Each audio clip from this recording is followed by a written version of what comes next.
باقاعدہ پچھلے 6 روز سے احتجاج جاری، ان کے مطالبات تھے جو نہیں منظور ہو پا رہے ہیں، وہ بھی میرے ساتھ موجود ہیں، ان سے جان لیتے کہ وہ کیا ہیں۔ اچھا مجھے بتائیے گا کہ پچھلے 6 روز سے آپ یہاں پہ موجود ہیں، کیا کہیں گے اس حوالے سے کہ حکومتی وقت جو ہے وہ آپ کے مطالبات نہیں سن پا رہے، اور آپ کے ایسے کون سے مطالبات ہیں جو پورے نہیں ہو رہے؟ امیر شہر کرما بھی کہاں نکلے، غریب شہر کے تن پہ لباس کعبہ کی ہے، وہ کہندے سی خوشحالی آسی، ہر مکڑے تے لالی آسی، اٹھ گئی رونق چہرے دی، جیوے جوڑی شہراں دی، اور ٹیکس روزانہ تنی جاندے، اور گنجیاں نو بھی منی جاندے، اور ویک دلیری شہراں دی۔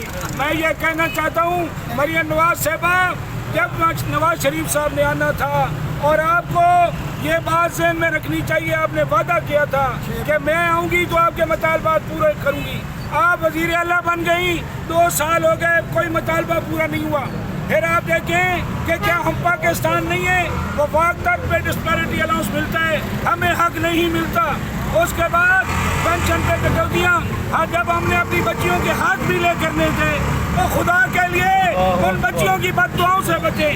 اور جب ہم نے عمرہ کرنا تھا، ہمارے اپنے پیسے ہیں، 20 لاکھ میں سے 10 لاکھ کٹوتی کر رہی ہیں، اور خدا تمہیں ہدایت عطا فرمائے۔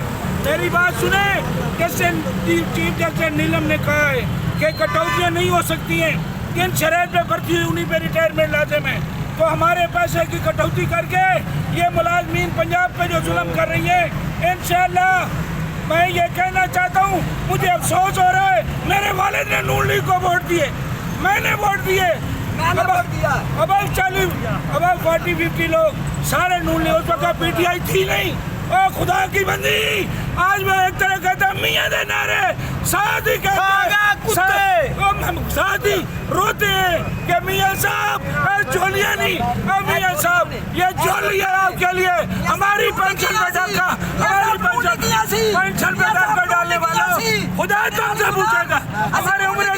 ہمارے حج کے پیسے کھا گئے، ہماری جو بچیوں کی شادیوں کے پیسے کھا گئے، ہمارے پیسے ساری زندگی سروس کی ہے، آج 30 سال بعد آپ کون ہوتے ہیں ہمارے پیسوں پہ ڈاکہ ڈالنے والے؟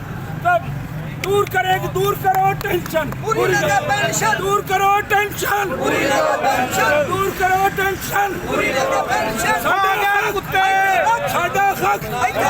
ساڈا حق، چینی مہنگی، آٹا مہنگا، بجلی مہنگی، گیس مہنگی، مر گئے بھوکے، بجلی مہنگی، گیس مہنگی، پینشن کٹوتیاں، ڈسپیرٹی نہ دینا۔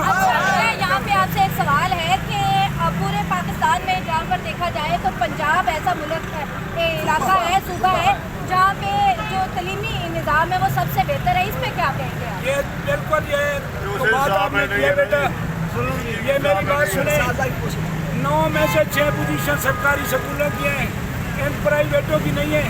آج 12-14 ہزار تک سکول دی ہے، وہاں بچوں کو پلیئر کو پلے شور پڑھایا جا رہا ہے۔ کیا کوالٹی ایجوکیشن ہے؟ ایک طرف جو ہے M S C M Phil teacher ہیں، ایک طرف میٹرک پاس بھی نہیں ہے، اور یہ تباہی مچا رہے ہیں ایجوکیشن کی۔ مجھے میرا بیٹا بتائیں کہ جی ڈی پی کا 5% پوری دنیا میں تعلیم پر ہے، اور پنجاب 0.8 دے رہا ہے۔ کہاں یہ دے رہے ہیں؟ سکول بیچ رہے ہیں۔ گدکاری کا جو یار ہے، گدکاری کا جو یار ہے، گدکاری کا جو یار ہے۔ ہاں جی بالکل، یہاں پہ ان کے یہی مطالبات ہیں کہ ہمارے جو مطالبات ہیں وہ پورے کیے جائیں۔ پچھلے 6 روز سے جو یہ احتجاج جاری ہے، وہی استاذہ کا مظاہرہ یہاں پہ آپ دیکھ سکتے ہیں، جو انہوں نے باقاعدہ سے یہاں پہ جو احتجاج کال بھی دیا کہ اگر ہمارے جو مطالبات ہیں وہ نہیں سنے جائیں گے تو مزید جو ہے دھرنا اس کو وسیع کیا جائے گا، اور شام تک جو ہے آج لاہور کے روڈ جو ہے بلاک ہونے کی بھی انہوں نے کال دی ہے کہ جو حکومت وقت ہے ہمارے مطالبات نہیں منظور کریں گی، تو شام تک ہمیں چاہے جو بھی کرنا پڑے ہم کریں گے، اور اپنے مطالبات یہاں سے منظور کروا کے جو ہے وہ جائیں گے۔ جی انشاءاللہ۔